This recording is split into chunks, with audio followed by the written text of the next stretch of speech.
अभी हम जिस सिद्धांत के बारे में जानने वाले हैं वह सिद्धांत कोई और नहीं बल्कि द स्ट्रिंग थ्योरी है। इस सिद्धांत ने पूरे भौतिक विज्ञान को ही बदल कर रख दिया, क्योंकि इस सिद्धांत ने कई नए खुलासे किए। इसके अनुसार हमारे में ब्रह्मांड में कुल 23 डायमेंशन मौजूद हैं, जिनमें से सभी भौतिक शास्त्रों को सोचने पर मजबूर कर दिया। यही कारण है कि कई भौतिक शास्त्री ने इसे सिर्फ काल्पनिक मानते हैं, परंतु कई ऐसे और भी हैं जो इसे एक सिद्धांत को मानते हैं, क्योंकि उन्हें ऐसा लगता है कि यह सिद्धांत हमें यह बता सकता है कि हमारा ब्रह्मांड किस चीज से बना है। तो चलिए, मेरा नाम है आशीष और आप अभी देख रहे हैं द क्वांटम वर्ल्ड। जैसे कि इसके अनुसार हमारे ब्रह्मांड में कुल 23 डायमेंशन मौजूद हैं, जो कि कई इनमें से बहुत बड़ा और कई बहुत छोटा है।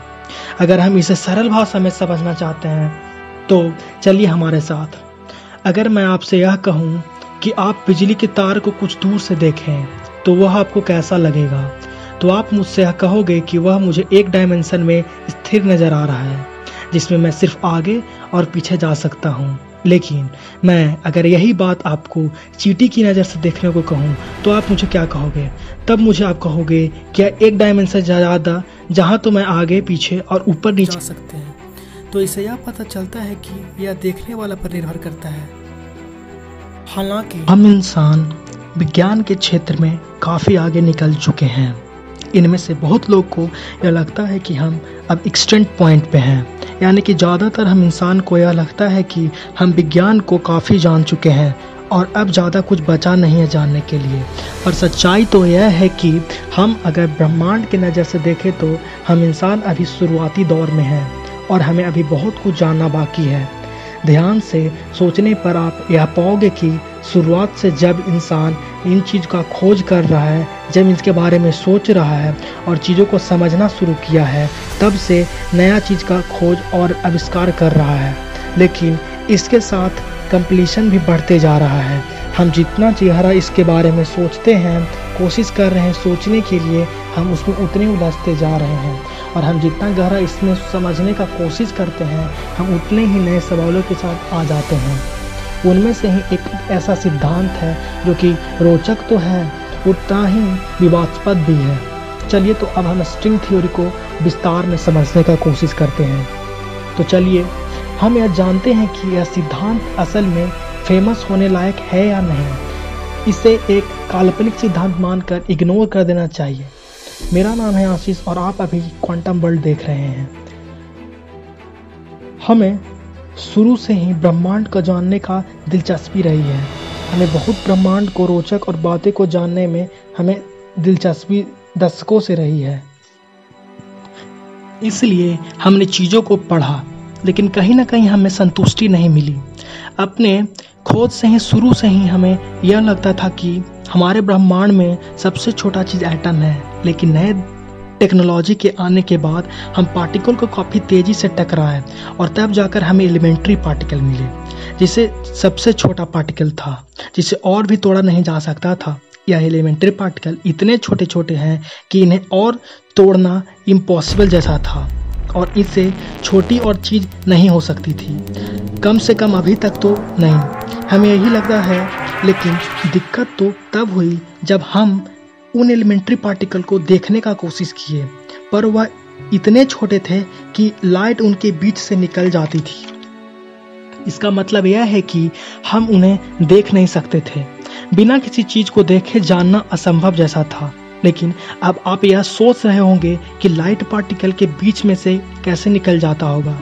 तो चलिए इसे समझने का कोशिश करते हैं। देखना असल में क्या होता है।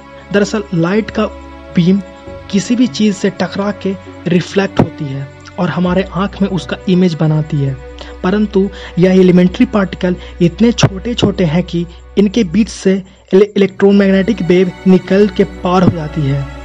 कुछ वैज्ञानिक बाद में जाकर इस इलेक्ट्रोमैग्नेटिक वेव को छोटा और मोटा बना दिया, जिसके कारण यह पार्टिकल के बीच से नहीं निकल सके। परंतु यह एक नई दिक्कत आ गई कि यह electromagnetic wavelength elementary particle को बर्बाद कर देती थी।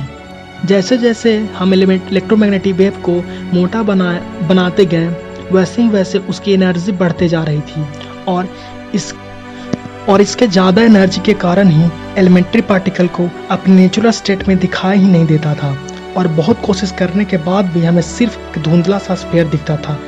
जैसे जैसे बेबलिन छोटा और मोटा होते जाएगा वैसे वैसे ही उसका एनर्जी बढ़ते जाएगा और इसी प्रिंसिपल को हमें द हिम्सबर्ग अनसर्टेनिटी प्रिंसिपल भी बोलते हैं, जो कि सारा क्वांटम मैकेनिक्स का आधार है। तो फिर क्वेश्चन ये उठता है कि फिर हम एलिमेंट्री पार्टिकल को कैसे देखते हैं? तो इसका जवाब है कि सही तौर पे अभी भी हम इसे नहीं जानते हैं एलिमेंट्री पार्टिकल कैसा दिखता है। तो एक सवाल और उठता है कि जिसको हम देख ही नहीं सकते हैं तो उसके बारे में हम एक्सपेरिमेंट कैसे करेंगे? तो साइंटिस्ट ने वही किया जो वो पहले से करते आ रहे थे। उन्होंने मैथमेटिक्स का मदद लेकर एक नई मैथमेटिक्स फिक्शन का आविष्कार किया जिसे हम the story of point particle कहते हैं। अभी जान लेते हैं संक्षिप्त में कि यह क्या है। इस साइंस फिक्शन के अनुसार अगर कोई चीज स्पेस में है तो उसका चार्ज 0 से ज्यादा और उसका मास 0 से ज्यादा होगा और दोनों इनडिस्टिंग्विशेबल होंगे, जिसे हम द क्वांटम फील्ड थ्योरी भी बोलते हैं। इस सिद्धांत ने हमारे कई सवाल का जवाब दे दिया और आधुनिक विज्ञान इस पे ही आधारित है। इस सिद्धांत ने हमारे ब्रह्मांड के विस्तार को समझाने में मदद किया और तो और इसके सिद्धांत के कारण ही हम ज़्यादातर मॉडर्न टेक्नोलॉजी का उपयोग कर पा रहे हैं, जैसे कि हाइड्रोजन थेरेपी और मैगलेफ ट्रेन। पर तभी एक नई प्रॉब्लम आ गई, ग्रेविटी। जैसा कि आइंस्टीन द्वारा दी गई सिद्धांत द थ्योरी ऑफ रिलेटिविटी के अनुसार ग्रेविटी ब्रह्मांड की दूसरी सबसे फोर्स से अलग है। इसलिए ऐसा है क्योंकि और सभी फोर्स का होने का कारण हमें पता है, परंतु ग्रेविटेशनल फोर्स के पैदा होने का उसका विस्तार होने का कारण हमें नहीं पता। आसान भाषा में आप यह समझ सकते हैं कि ब्रह्मांड एक खेल है और पार्टिकल उसमें स्पोर्ट्समैन है और ग्रेविटी फील्ड है जिस पे खेल खेला जा रहा है। ग्रेविटी अपने आप में स्पेस और समय से जुड़ा हुआ है और स्पेस टाइम डिस्टेंस से जुड़ा हुआ है, लेकिन हम अभी भी क्वांटम वर्ल्ड में सही से डिस्टेंस को डिस्टिंग्विश नहीं कर सकते हैं, जिसके कारण हमें ग्रेविटी को क्वांटम फिजिक्स में समझ ही नहीं पा रहे थे और यही साइंटिस्ट के लिए बहुत बड़ी प्रॉब्लम थी। अगर हम ग्रेविटी को हम स्टैंडर्ड थ्योरी मॉडल में मिला लेते हैं तो हमें द थ्योरी ऑफ एवरीथिंग मिल जाती है। आगे बहुत से वैज्ञानिक आए अपने अपने सिद्धांत को लेकर। उनमें से एक ऐसा सिद्धांत भी था जिसे हम वास्तविक में द थ्योरी ऑफ एवरीथिंग कह सकते थे। यह थ्योरी कोई और नहीं बल्कि द स्ट्रिंग थ्योरी है। द स्ट्रिंग थ्योरी को हम द थ्योरी ऑफ एवरीथिंग इसलिए बोल सकते थे क्योंकि यह हमारे चारों फंडामेंटल फोर्स को आसानी से समझा सकता था, जैसे कि gravitational force, electrostatic force, weak and nuclear force, और यहाँ तक कि यह सिद्धांत क्वांटम मैकेनिक्स और the general theory of relativity दोनों को फॉलो करती थी। लेकिन प्रॉब्लम वहाँ पे आया जब यह पता चला कि इसे प्रूफ करने के लिए कुल 11 डायमेंशन चाहिए। यह 11 डायमेंशन पे ही वैलिड है। जहाँ तक हमें पता है कि हमारे ब्रह्मांड में 3 डायमेंशन और समय को जोड़ लिया जाए तो कुल 4 डायमेंशन है, जिनके कारण यह सिद्धांत प्रैक्टिकली प्रूवन तो नहीं है लेकिन थियोटिकली अप्रूव्ड है। तो क्या हम इसे सिर्फ काल्पनिक सिद्धांत मान लेना चाहिए और इसे इग्नोर कर देना चाहिए? तो नहीं। हालांकि यह सिद्धांत कई और सिद्धांत से अलग थी क्योंकि यह एलिमेंट्री पार्टिकल को उनके अलग अलग स्ट्रिंग से समझाती थी। अगर सरल भाषा में इसे समझने का कोशिश करते हैं तो जैसे किसी वायलिन में स्ट्रिंग को अलग अलग तरह से हिलाते हैं जिसके अलग अलग आवाजें आती हैं, ठीक उसी प्रकार अलग अलग तरह के स्ट्रिंग के वजह से एलिमेंट्री पार्टिकल को भी समझ सकते हैं। और खास बात तो यह थी कि इसमें ग्रेविटी भी शामिल थी और इसने हमें ब्लैक होल को समझने में मदद भी की। इसलिए वैज्ञानिक ने द क्वांटम वर्ल्ड को समझने के लिए इसे एक हथियार बना लिया। इसलिए स्ट्रिंग थ्योरी कहीं ना कहीं सही भी है। Please like and subscribe my channel. Thank you.